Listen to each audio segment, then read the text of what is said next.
Всем привет, друзья! Со мной Смайл, и уже International подходит к концу, и мне бы хотелось подвести итоги International с топовым аналитиком.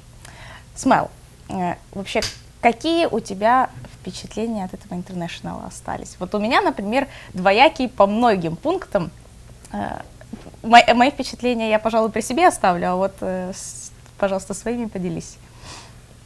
У меня тоже двоякие, на самом деле, я не знаю, можно ли говорить так прямо как-то жестко по поводу того, что Valve, на самом деле, они вот как бы остановились на месте, перестали развиваться, что-то интересное придумывать. Это есть. А так, ну, фестиваль Доты, который раз в год, такой чемпионат мира, не знаю, Олимпийские игры, как их назвать, ну, все круто, все весело, все прикольно, но вот именно в самом контенте, наверное, этого чемпионата они чуть-чуть остановились. И в этом их можно, наверное, винить. У меня точно такие же впечатления, потому что ты приезжаешь сюда, ты думаешь, о, International, там. В прошлом году, мне кажется... Ты ждешь чего-то нового? Да, ты постоянно, ты что-то думаешь, вот, будет лучше, потому что, ну как, оно же не может быть хуже. Я не могу сказать, что сильно хуже, но оно просто вот на этом же уровне осталось, тогда как другие интернешнл, типа турниры типа Мажора в Маниле и там другие эпицентры, мне кажется, уже выглядит поинтереснее. Это в плане там продакшена, медиа и всего такого. Ну, в конце года, в конце сезона идет такое голосование, какой помимо International турнир был самым крутым в этом году. International реально можно запихнуть в этом году в этот список и проголосовать за все это, и будет Манила. Подожди, это где голосование? У тебя в голове? Нет, ну, такое обычное голосование делают в каких-то группах там популярных. Вот International можно поставить в ряд со всеми там стандартными какими-то турнирами.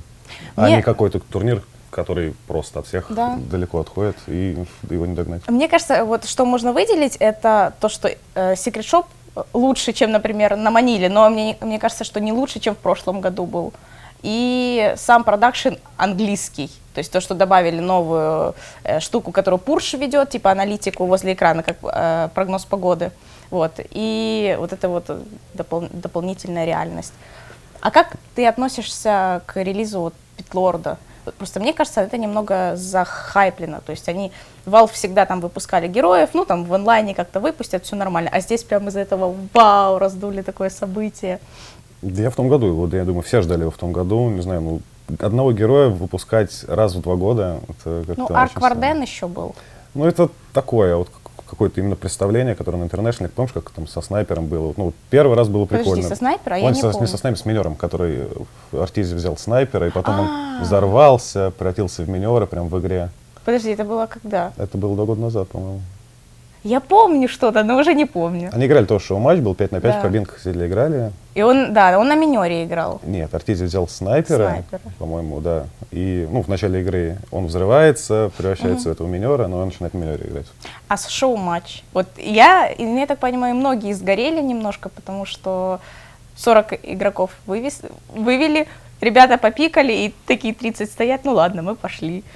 Там Вилат писал, что ему там говорили, что будет что-то, ну, даже в Твиттере там есть какое-то его сообщение, что будет что-то типа голодных игр, чуть ли там не карту сделали с 4 сторонами, что поиграли 40 человек прям сразу, но ребята решили повторить прошедший прошлый год и сделали абсолютно все то же самое. Мне только что пришла идея в голову, короче, супер, если бы шоу-матч проходил в виртуальной реальности. Представь, выходят 10 игроков и играют в доту в виртуальную реальность. Вот это было бы классно. Я только что придумала. Надо запатентировать и это там продать. Запатентовать. Бывает. Ладно, хорошо. Если говорить о доте. Сам уровень доты прогрессирует или нет? Увидел ты на этом International что-то вау или ничего не увидел? Ну, дота, она всегда прогрессирует, развивается. Дота же супер вариативная игра, тут миллион раскладов, и ребята с каждым годом все пробуют. Это то же самое, как в шахматы играть. Ты когда только начинаешь, ты не знаешь, там, ну, ты знаешь там 10 каких-то партий, вот, а потом у тебя развивается до миллиона каких-то раскладов в голове, и ты становишься гроссмейстером. Здесь, соответственно, в доте то же самое. Она прогрессирует постоянно, у тебя сбивается. Если взять доту, которая играет сейчас, и доту, которая играется 2 года, это небо и земля. 2 года назад профессиональные команды, которые там выступали, это сейчас, не знаю, ну, аматорка. Ну, не аматорка, ну, такой семи-про уровень. То есть, получается, игрок, который играет уже доту там 10 лет... Ну, ладно, я переборщил. Ну, короче, на голову выше дота сейчас, которая была 2 года назад.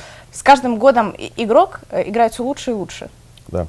Вот возьмем... Не игрок, а в общем. Даже ММРчик тот же поднялся. Даже вот мы смотрим, что на International обычно всегда приезжают там какой-то, ну, пятерку. Возьмем команду, которая должна типа бороться, по мнению всех, там за как раз главный турнир года. Вот. И здесь 15 команд могли побороться. Были единственные аутсайдеры. Остальные команды реально могли все завоевать топ-1. Вот ты говорил про квалификации, которые были к International еще открытые и закрытые, что тебя вот уровень игры сам не поразил, то есть команды играли не очень хорошо, да? На закрытых квалификациях. На закрытых квалификациях. Там, да. Там было все вот на среднем уровне, никто ничего не пытался развивать, никто не пытался нового придумывать, а здесь команды раскрываются, появляется какая-то вариативность в драфте, все пытаются свои драфты как-то, ну, структуру ее переделывать, просто чтобы обманывать в этих майнд-геймсах своего оппонента. Ну, на International все выглядит абсолютно по-другому, здесь реально next level. А можешь кого-то выделить? Вот я слышала от кого-то из аналитиков, комментаторов, что удивил PPD, потому что до этого там на других турнирах он пикал одно, на КВшках пикал другое, а здесь вообще пикает третье. Может быть, ты кого-то можешь выделить? Кто тебе из игроков, из команд, кто вот вообще удивил, поразил игрой своей, еще чем-то? Ну, PPD не поразил, это же гений драфта, как мы его называем. Просто взял, ну, реально сделал эти турнирчики, на которых там участвовал, на том же StarLadder. Ну, не палил ничего, все выступал, там сейчас приехал со стратегиями. PPD не поражает. PPD всегда у него всегда есть что-то, план Б. А поразил, ну, не знаю, вот за последние, наверное, вот эти дни Misery поразил. Ну, Misery вообще все DC. Вот реально, вот они, я вчера об этом говорил на аналитике, не знаю, когда там вчера, какой сегодня день. Вот он реально, он и DC, они делали свой драфт так, что именно структура драфта, она перестраивалась. Они всегда были на шаг впереди своего противника. Вот это мне очень в них понравилось. А в чем это выражалось? Ну, как вот, ну, например? Ну, они идут в керри Нагу Сирену, вот по пику это все видно, а потом Лас Пик пикают Венгу, делают и керри, а Нагу Сирену делают спортом. Угу. И, ну, противник это вообще не ожидает. Ну, да, по идее. И они не хотели играть, как было-то, не хотели играть против антимага в лейте, чтобы играл Нага в 6-слотового против антимага 6-слотового, потому что это очень опасно. Вот, они взяли, Венгу поставили на керри, Нагу поставили на суппорт и сыграли быструю доту. Угу. А есть вот тоже команды, которые тебя удивляют в том плане, что ты не ожидал вот такого результата увидеть от них? Я так понимаю, думаю, DC. Какого негативного результата? Да, в любом. Ну, вот вообще твои, может быть, твои разочарования и наоборот, как это наоборот слово, кто тебя поражает на этом турнире и разочаровывает, так скажем. Ну, я думаю, OG это, наверное, главное разочарование, потому что ребята на протяжении всего года они выступали чуть, ну, наверное, Да. самая лучшая команда на протяжении всего года. Должны они были уходить хотя бы в шестерку и там бороться, показывать свою идеальную доту. 9К ММР, он тоже играет на next level в своем микро. Это, наверное, главное разочарование. Ну да, те же самые DC, это ребята, которые смогли, которые от них никто не ожидал такого результата. И мне, наверное, DC и TNC. Это ребята, которые... TNC вообще ходили вокруг да около постоянно, они не могли пройти никакие квалификации, потому что у них в регионе были всегда Fnatic и MVP. Вот, они просто никуда не доезжали, играли только свои локальные турниры, какие-то, может быть, там в онлайне что-то поигрывали. Вот, но никуда не ездили. И тут приехали и показали отличный результат. Ну и те же самые DC, которые ребята очень сильно мотивированы, потому что это такой сброд остатков из всех команд. Это Виха, Misery, которых также кикнули из Team Secret, как раз после победного для них Шанхая. Плюс Resolution, который в новинку просто поехал в Америку. Они собрали там за 2-3 дня этот состав и уже в четверке. Да. Вот у меня такой вопрос созрел. Мне кажется, International это немного какой-то рандом. Почему команда, которая играет целый год хорошо, она приезжает сюда и отлетает от каких-то, грубо говоря, миксов? Как так получается? Это может из-за того, что дали меньше инвайтов, больше какие-то открытые квалификации, где могут себя команды проявлять?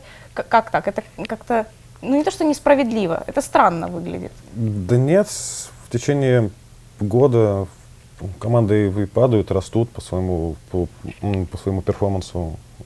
Каждый двухнедельный турнир — это такая своя мини-мета, мини-мир такой, где команда вначале она может вырасти такими волнами сыграть. Она может сначала там вырасти, потом опять упасть, и потом опять там кому-то гранд-финалу опять вырасти. Ну, просто будет варьироваться ее ну, игра. Ну да, я За 2 недели может все что угодно произойти. Команда может и лучше стать играть, и хуже.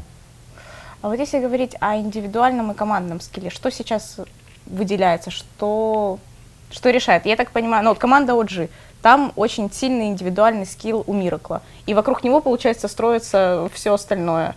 Что вообще, что сейчас важно? Или оно как-то там сбалансировано более-менее? Да, я думаю, баланс нужен, так же, как и в драфте, во всем, и в лейнинге, и в твоем умении нажимать кнопки. Ну, я думаю, самый третий пункт, это он самый косвенный, потому что... Драфт. Нет, почему? нажимать кнопочки, потому что мы играем на International, я думаю, тут почти все умеют нажимать кнопки, почти все. Вот. А именно драфт и лейнинг, это, наверное, самое важное сейчас, что еще есть в доте на данный момент. Возьмем команду Нави. Вот какие у ребят были на этом турнире основные ошибки? Да, ошибок не было, ребята играли хорошо. Не знаю, будут они меня судить, будут смотреть это интервью, понятное дело. Мне не нравится то, что у них очень маленький пул персонажей. Из-за этого они не могут придумать что-то новое, слепить прям какую-то крутую стратегию. То есть, грубо говоря, у них получается хорошо игры там с лесниками, с Чейном Дриадой. Если их нет, у них не получается? Так игра Нави построена. Это стиль Нави. Они любят играть в агрессивную игру, в агрессивную доту первые там, 15-20 минут. Чтобы, потом захватывают преимущество и пытаются игры рано закончить. Это с лесом как раз-таки очень круто у них получается. Вот. Когда у них нету леса, когда у них пассивный пик, им всегда оппонент в большинстве случаев навязывает свою игру, и Нави тогда теряется. Мне кажется, почему-то Дота сейчас стала больше похожа на лол, когда ты можешь доминировать там пол игры, ты можешь убить линии, там 2 линии убить, потом одна драка просто и все. Уже враг, ты не можешь врага остановить, потому что вот этот камбэк, система, как ее называют, работает отлично. Так? Если у тебя есть чем камбэчить, если у тебя нету как раз-таки по тому же самому драфту чем камбэчить, то ты не закамбэчишь. Те команды, которые остались вот сейчас, что вообще, вот твой прогноз, кто может победить, кто должен побеждать, кто выглядит сильнее? Я вот слышал, многие ставят на Винкс. Ну, сколько осталось? 5 команд. Все выглядят сильно, на самом деле. DC на кураже, Винкс с ЕГЭ просто показывают восхитительную доту. MVP Феникс, мы прекрасно знаем, насколько они взрывные, как они могут катком проехаться по любой команде на чемпионате, пойдут в свою безостановочную драку на протяжении там, получаса, и все. И ты просто устанешь драться, напишешь good game. Вот. И те же самые Фнати, которые могут удивлять своими пиками и удивлять своей игрой. А ты лично, к тебе кто больше из них нравится? Мне нравится DC, потому что там есть Ромка, это... Я тоже топлю за DC. Вот, но мне нравится очень еще MVP. Может, потому что они симпатичные ребята. Приятно, что они выиграют. Так как вылетели TNC, я, наверное, тоже возьму корейцев и возьму Рому. Хочу, чтобы они не то, что даже, наверное, выиграли, а чтобы прошли как можно дальше. Чтобы попали в троечку хотя бы, одна из этих команд. Потому что корейцы, они реально заслужили. Они вот эти 3 последних года, которые они приезжали, они начинали там с вайлдкарда, потом они отбирались в основной этап с вайлдкарда, у них там просто счастье в глазах было, что они просто попали в основной этап. Потом они в следующем году, в принципе, занимают уже достойное место и здесь. Развивается, видно, что развивается эта команда, и мне очень приятно за них. И DC тоже, за Ромочку. Хочу, чтобы хоть один СНГ игрок попал на троечку. Да. А как тебе новость о том, что теперь будет 2 мажора, а не 3? Считаешь ли ты, что дота-сцена вообще перекормлена турнирами?